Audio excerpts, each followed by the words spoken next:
வணக்கம். சற்று முன் கிடைக்கப்பெற்ற மிக முக்கியமான செய்தி ஒன்று வெளியாகி உள்ளது.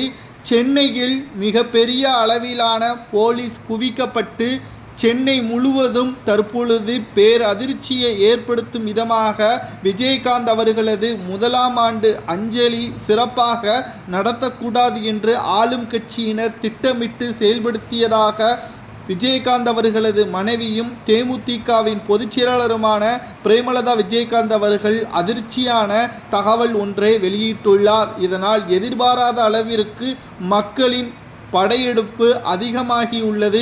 கட்டுக்கடங்காத கூட்டத்தின் காரணமாக தற்பொழுது சென்னையை குலுங்கியுள்ளது என்று கூறலாம். அதாவது கேப்டன் விஜயகாந்த் அவர்களது முதலாம் ஆண்டு நினைவு தினம் இன்று அனுசரிக்கப்படுகிறது.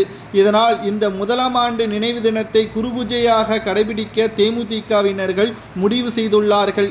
இந்த நிலையில்தான் இன்று தேமுதிக பொதுச் செயலாளர் விஜயகாந்த் அவர்களது மனைவியும் அதிமுகவிற்கு கூட்டணியில் இருக்கின்ற விஜயகாந்த் அவர்களது மனைவி பிரேமலதா விஜயகாந்த் அவர்களது தலைமையிலான மாநில தேர்தல் ஆணையம் அலுவலகத்தில் இருந்து விஜயகாந்த் நினைவிடம் வரை அமைதி பேரணி செல்ல அக்கட்சியினர்கள் திட்டமிட்டிருந்தார்கள்.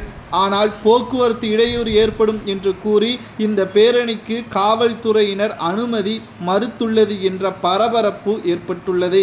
கடைசி நேரத்தில் காவல்துறையினர் அனுமதி மறுத்துள்ளது தேமுதிக தொண்டர்களுக்கிடையே கொந்தளிப்பை ஏற்படுத்தியுள்ளது என்றும் ஆண்டுதோறும் ஒவ்வொரு முன்னாள் தலைவர்கள் கருணாநிதி மற்றும் ஜெயலலிதா அவர்களது முதலாம் ஆண்டு முதல் தற்பொழுது வரை அமைதி பேரணி நடத்தப்படுகிறது. அப்பொழுது சாலை போக்குவரத்து முடிக்கவில்லையா?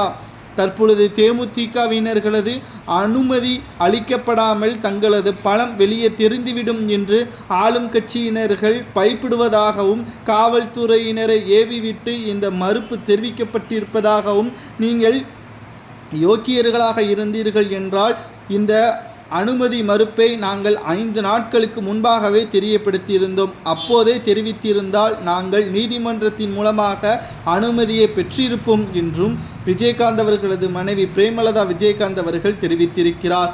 இந்த நிலையில்தான் தடையை மீறி தற்பொழுது அமைதி பேரணி நடத்தப்படுவதால் சென்னை முழுவதும் விஜயகாந்த் அவர்களது சமாதி வரை மக்களின் படையெடுப்பு அதிகமாகி இருக்கிறது. இதனால் கலைஞர் அவர்களது நினைவு தினத்தை விட ஜெயலலிதா அவர்களது நினைவு தினத்தை விட மக்களின் ஆதரவுகளும் தற்பொழுது அஞ்சலி செலுத்துபவர்களது வருகை அதிகமாகி இருப்பதால் காவல்துறையினர் இவர்களை கட்டுப்படுத்த முடியாமல் திணறியுள்ளது.